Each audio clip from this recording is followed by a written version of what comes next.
understanding conflict and the fact that it is not a bad thing and that it's actually inevitable. Anytime that you have two people coming together in any sort of a relationship, we're gonna have conflicts of some sort.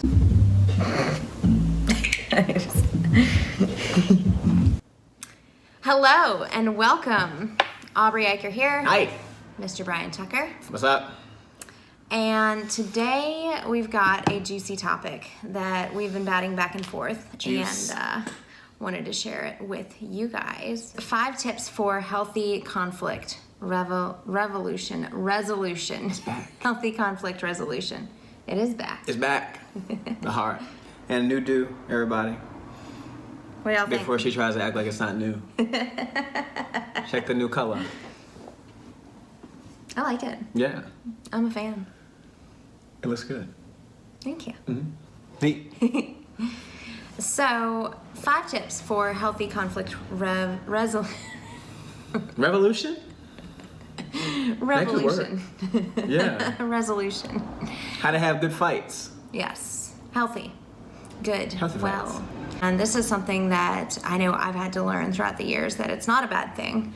And it's been a very good thing to learn and to dig into. Yeah. It's important to balance, have a balance between humility and dignity. So humility being that I've had multiple conversations with friends over the years that there's kind of 2 types of people, and there's not this like firm line of demarcation of like black and white, whatever. But there are some people who need to learn how to be more humble, have more humility. And there are other people who need to learn how to be more stand up for themselves. Mm-hmm. And yeah. Yeah. I think that Esther Perel talks about this.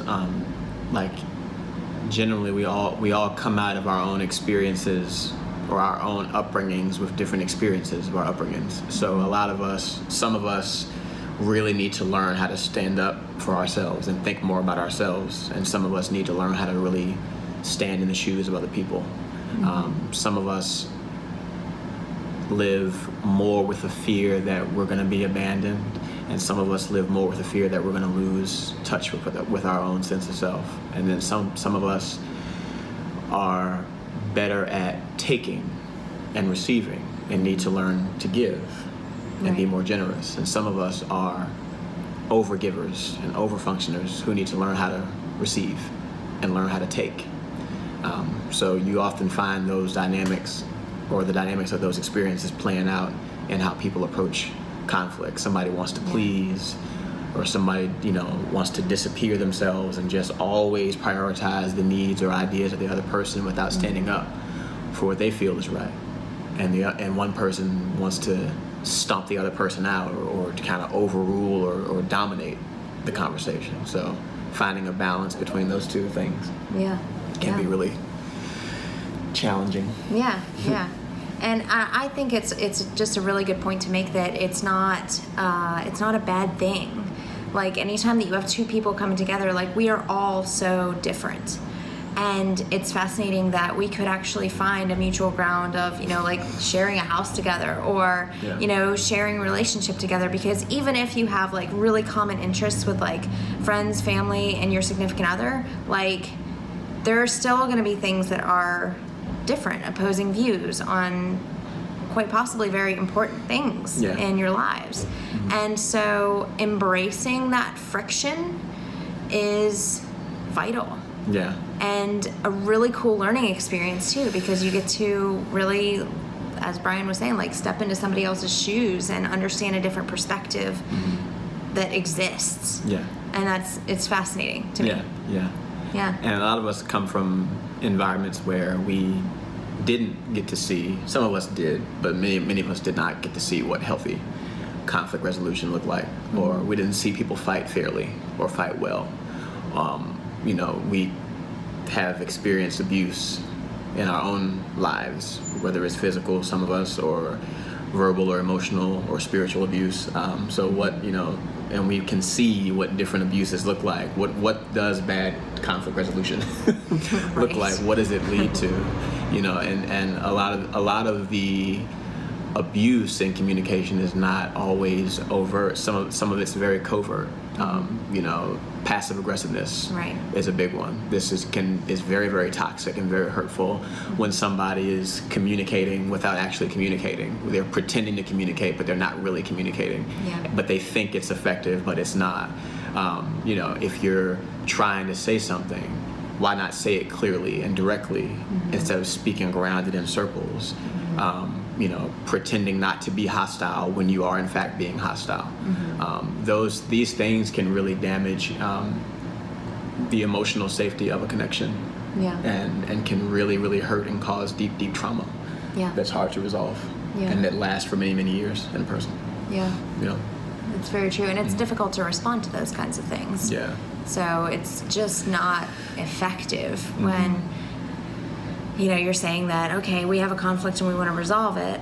We want to resolve our differences, or we want to establish, some sort of a common ground or friendship or, relationship. It doesn't help. We need to have good communication skills, good resolution skills in order to foster these relationships. Otherwise, it's not going to work, and it alienates not only ourselves but those around us. Right. And even another example, we talked about sort of passive aggressive behavior. Another example is like shutting someone down, opposing a person. So if you've ever had the experience of when you're really, really charged up about something and you're trying to communicate your point of view, and the other person is not really hearing what you're saying, or they're not integrating what you're saying into their responses. They're just kind of instantly challenging and dismissing everything that you say, or they're countering you. They're not really trying to take what you say and count it as important. How does it make you feel? Can you think about when you have had, I'm sure everybody has, like when you've been in that kind of situation where they're challenging every single thing that you say and disputing the validity of your feelings and your perspectives and your needs and your thoughts. You don't have to agree with me in order to just validate that what I feel is relevant and actually matters and counts. But it's when we discount people's feelings that we just leave a person totally shattered. Either they'll just leave or they'll just shut down and not want to communicate. So how we're being in conflict can really influence the way that other people are being in conflict around us too. Because we've all probably had a bad conflict experience. And it teaches us how we could show up differently in a conflict. So, like, let's say, for instance, if you've been one that has experienced being, just opposed and argued with and shut down and that kind of a thing, you kind of learn like, oh, that's not actually something, I know what that feels like on the receiving end, so I don't want to give it. I don't want to do that. Right. You have to care. You have to, knowing what it's like for you, you have to care enough to know that you wouldn't want to put somebody else through the same thing. Right. Yeah. Right. I think that's a good point. Yeah. So how do we do this well? Like, how do we fight? How do we fight in an effective way? So we got a few tips for healthy, our ideas and thoughts on how to do this in a healthy, loving, productive way that leaves everybody feeling whole and safe to the best of our ability. Yes. You want to start with the first one? Yeah, number one is identifying the actual intention within the conflict, within the relationship. So is your intention to pull closer, to build bridges, to build connection, to repair, like all of those kinds of things?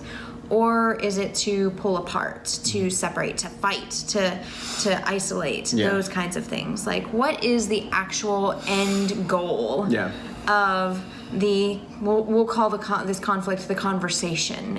What's the end goal that you have there? Like, and specifically, I would say we were batting this around, is removing the win-lose mindset. Like, if one of us, like, let's say if we had a conflict, we had an argument. If I win and you and it's about me winning and you not winning or you losing, then we both lose. Yeah. Like, the goal would be nobody won. We both win. Like, we want to both have good feelings at the end of whatever conflict.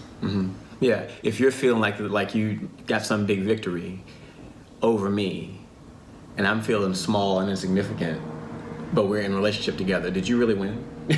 Right. Did you really win anything? And how long is that going to last? Yeah, if both people ain't winning, both are losing. Right. So that's the whole, I believe, purpose of a partnership is for everybody to be winning. Everybody can be going up and thriving, and everybody can feel good. And if you feel good only at the expense of me feeling beaten down or shut down, are you really getting, who actually benefits from that? Yeah. Except for maybe your ego in a small little moment. Right, you know? right. I would then question, what is the purpose of this relationship? Yeah. You know, Right. and also within that, having generous, because the goal is to pull together, to build relationship, having generous assumptions in all areas. So like, you know, if let's say I came home and Brian forgot to take out the trash, or I think that Brian forgot to take out the trash, whatever happened, the trash ain't taken out. And I could take that one of two ways, right? I could say, you forgot, you didn't care, whatever. Those are not generous assumptions, right? Yeah. I could take it as a personal attack. Again, we're talking about the trash, which is a small little thing, which we'll get into later about choosing battles. Or I could say, gosh, he got busy, he got a call, he got whatever. Like, those are generous assumptions that preserve and protect the relationship versus attack it and cause fights and that kind of stuff. Yeah. We did a talk recently, Aubrey and I did, and this topic of generous assumptions came up. And it kind of lives around the conversation of empathy as well. And I learned this from actually Brene Brown, who we all love very much. And when she talked about empathy, she uses this acronym BIG, B-I-G. So it's like what healthy boundaries need to be in place in order for me to stay in my integrity and make the most generous assumptions about you. So if I can operate from a place of you actually have good intentions and you're a good person who's doing the best that you can, and I choose to believe that about you. I don't ever really know that you're doing your best or not. I'm not walking in your shoes, but if I choose to believe that you are, then it dissipates a lot of unnecessary drama and problems. Because I'm not living in this place where I'm just so attached with like mistakes that you make or things or shortcomings or things that you do wrong. Potentially wrong, in quotation marks. You know. It's the biggest, identifying that intention is the biggest undercurrent of conflict resolution, in my opinion. Is just knowing, okay, at the end of the day, like, our goal, the main goal, is to come together and to resolve this in a good way where we're building connection and that kind of a thing versus not. So So second, we talked about picking your battles, choosing your battles. That's the old expression, but I think it's always good advice. You know, not everything needs to be a fight. Some things can really be laughed at and brushed off. Some things need to be addressed and talked about, and it's up to you, you know, in your relationship, in your life, in your own capacity to determine what's what. If you have something about you that just doesn't work, or for you that it just really grinds your gears and it's like a non-negotiable for you, that deserves to be communicated. It needs to be heard and talked about. But you know, when you're in a relationship with somebody, you have the opportunity for yourself to be truly seen and known for who you are. Like, everything about you is going to come up, and everything about the other person is going to come up. And especially if you're living with a partner, you're going to see everything about them, you know, little quirks and idiosyncrasies and little things.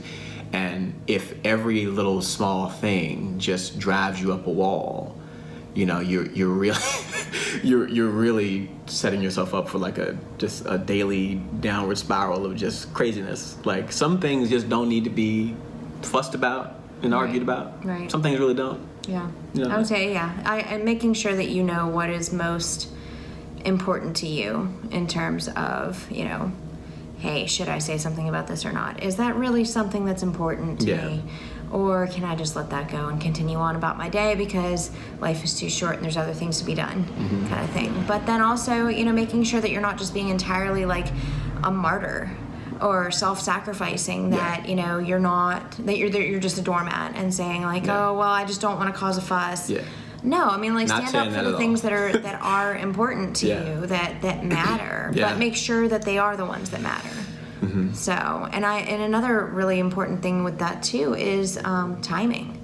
Making sure that you choose, decent timing, like try to choose good timing. But if let's say you get into a conflict, a conversation that, it's close to bedtime, you got to get up the next morning for work, or, you just don't feel like you've got the energy within you to continue the conversation at the time, hey, let's step away. Communicate that, like come to a mutual ground and saying like, hey, let's step away. Let's take a break, come back to this 5 minutes, or the next morning when we're fresher, more clear-headed, like those kinds of things. That can work a couple ways. Like if you feel yourself getting riled up, fellas especially, I'm talking to you, if you have a short fuse or a temper, right, and you fly off at the handle into a rage if something's happening, right, if you can feel yourself getting wound up like that, a good idea is just ask for a timeout if you need to. Like hit the pause button and say, okay, I'm feeling really angry and I'm not feeling heard. Can we just take 5 minutes? Or you can just ask, I just need 5 minutes. Can we come back to it in 5 minutes? Go clear your head and come back, right, before you end up saying things that can really, really do a lot of damage. I mean, in those moments, we can say things that can cause damage that can never really be undone. I remember I saw this cartoon one time on Facebook that someone had shared with me, and it was like, you take a plate, you throw the plate on the floor. What happens? It breaks all into a million pieces, right? Say you're sorry, right? Sorry. Is the plate fixed? Do you get it? Right? So words can be like that, right? You can slip up and say things that can really eat away at a person. And a person, we can forgive things and get over stuff, but we can relive those experiences for many, many, many years to come, and they can really affect us. So if you find yourself getting to a point where it's not good timing and you need to step away from something, ask for 5 minutes or say, this issue will be here tomorrow and we're both exhausted, we're not feeling well, and it's just gonna keep escalating. Can we just put this on ice and try to go to bed? And come back to it tomorrow. Make that agreement. Make the request and see if you can both agree to it. And that, what I thought of another example too is that it was years ago, but I want to say I heard it at like a conference of some sorts or something, like maybe a YouTube video or something like that. But it was describing the importance of our words, and it was saying basically that our words are like toothpaste. When you squeeze them out of the toothpaste bottle, how easy is it to get the toothpaste back in the bottle? Right? There's no delete. There's no delete button. You can't just like go back and be like, oh, I'm sorry, I didn't mean that. But the words are already out there. Like I already said what I was just gonna say. Like, so being mindful of our words can be very, very helpful too. Words are really, really powerful. And you can say things that you can't take back. Most things you can ask, can I take that back? But when the damage is already done, you can do a lot of damage to people, a lot of psychological damage to people. Which leads into number 3, which is fostering emotional trust and safety. Words can help to do that. I had a point here in terms of, let me have you start that, because that was your idea originally. Fostering emotional trust and safety. Yeah, I just burped. Sorry if anybody heard that, guys. Thanks. Sorry. We buy like the sparkling waters at Kroger, and I often chug those. With contests. Yeah. Well. It's interesting. He wins. That's a video, like the next video. Is our burping contest.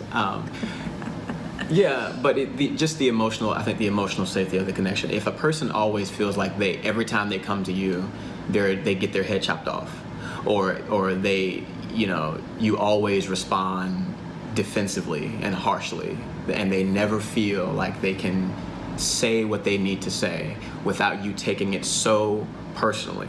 That is the creation of a unsafe environment, because a person does not feel comfortable enough. Or relationships are can become like emotional homes for people. Like, they actually even regulate our emotions. They're fear regulators and emotional regulators. So we can build a comfortable, like, safe home, and it's the one place that we can come to and feel seen and known. And if that is violated, we're kind of stepping on a lot of what makes a relationship important in many ways for people. That it's one of the things that is one of the essential things, I would say, that brings us together.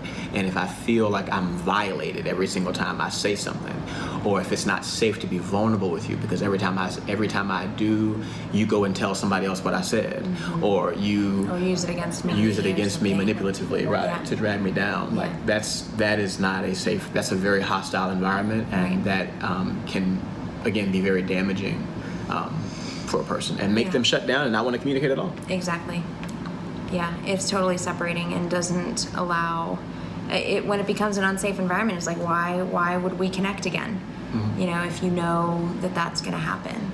So it's important, and I would say too, it's really important to keep that clear communication connection open. Yeah. Because a lot of times that safety can be reinforced by keeping that communication line open.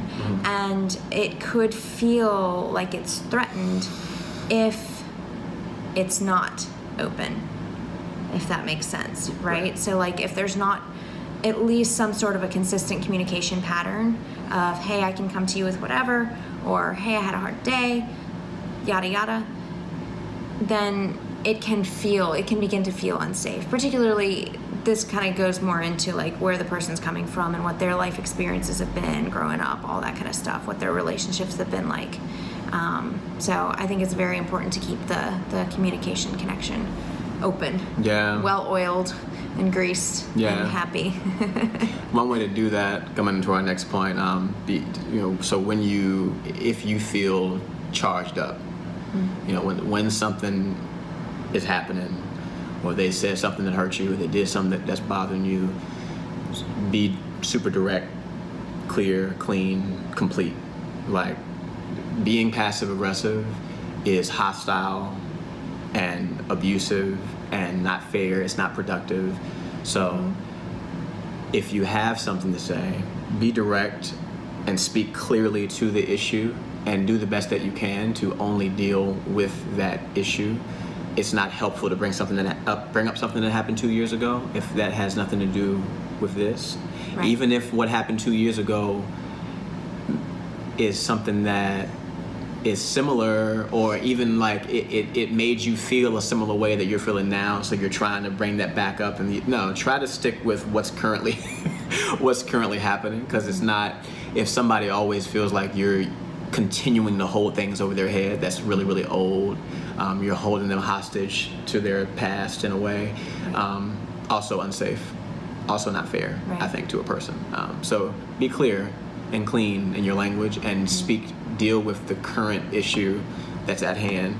Not you can reference older things in a way that, say, it made me feel similar to that time. I'm not trying to use it against you, but it's something that keeps happening. Like, that's a different conversation than manipulatively using old stuff to try to just hurt a person or discredit a person. Right. Like, we all mess up. We all have things that we've done or said that we're not proud of. It doesn't serve your partner to constantly hold them hostage, though, to things, and using old stuff to always judge them, or have have evidence against them that works in your favor, right? So try to deal with the issue at hand and speak about how that issue is affecting you.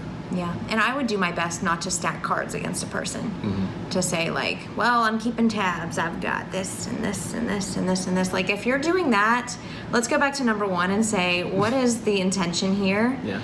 Is it to attack and to fight and to isolate and make the other person feel like they've lost and you've won? Haha, my ego gets a point. Or is it to resolve it?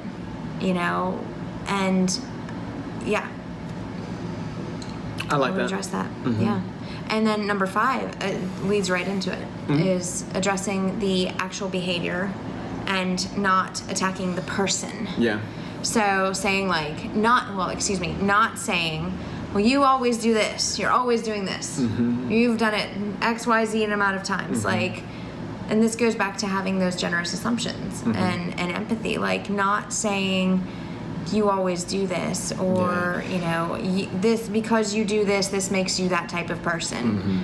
And you can't blame a person for how they choose to react. But if if you are making these like disastrous, always leap into these big disastrous conclusions about a person, that becomes about a person's character. So you always do this, you're never on time, you never listen to me. Well, that's not true. You know it's not true that someone never so we immediately discount everything about that person because we're trying to make a point about this one thing that's pissing us off, and that's not effective. It's understandable when you're emotionally charged up in a moment. But it's an emotional communication, but it's not a fully mature communication. It's more of a gut, like, boom, punching you right there. Just a knockout blow, right? And it might feel good to get it out, but it's not eventually going to result in possibly what you want if the end goal is to resolve it and to have good feelings between each other at the end of the night. If you I think one little tidbit is, whatever you say in a moment of confrontation, right? Can you say it in a way that you could hear it? Is what I say something that I would want someone to say to me? And that can be kind of a good barometer with how you go about. So if I know that I'm not always late, or I'm not always rude, or whatever the situation is, I'm not going to make that kind of statement about somebody else if I know that it's not true, right? Yeah. I know it's not right. So it's being able to make those distinctions and stay on that higher plane, and not make those sweeping conclusions about a person's character. It's not fair. Yeah. I don't think we're always doing anything except breathing, maybe. Yeah. Nobody's always doing anything. I would agree with that. That's a good point. Everything is always changing. Yeah. So, 5 tips. Healthy conflict resolution. We love y'all. How to fight well. Yeah. Have better fights. Have more effective fights. Have more effective fights. Have safe fights. Yes. Yes. Put a good connotation to the word fight. Yeah. If it's a disrespect or something abusive, always address those things. Do the best you can to work those things out. If you can't work those things out, you don't want to stay in something that's abusive, right? But if it's something that's petty and small, some things can be laughed at and brushed off and not escalated into a big disaster. So don't be afraid to have confrontations. Yeah. Absolutely. The more of them that you have, the better you become at resolving said confrontation. Yeah, and the closer that it can bring you together in that relationship. It can be a very, very connective experience. So it's good and it's healthy, and it's not something to run from. It's definitely something to embrace, and embrace doing it well, putting in the time to learn how to do it well, time and the effort. Yeah. So please share with us your comments, your thoughts, your conversations. We'd love to hear about, what are your thoughts around this? What's been your experience? Yeah. What have you learned? What have you grown through? All of that kind of stuff. We definitely welcome that and would love to hear from you and converse and kind of continue this conversation. So, do you fight well? Do you fight fair? Talk about that. Are you happy with the way that you handle conflict? Yes. And where do you think you can improve? Yeah. Yeah. Like it, share it. Yes. Share it. All of the above. And we'll look forward to talking with you soon, okay? Put the hearts. We love the hearts. Yeah, those are the best. Yeah, the hearts. Yeah. They're cute. Like all of them. The whole time. Yeah. Love y'all. Bye. Thank you. Bye.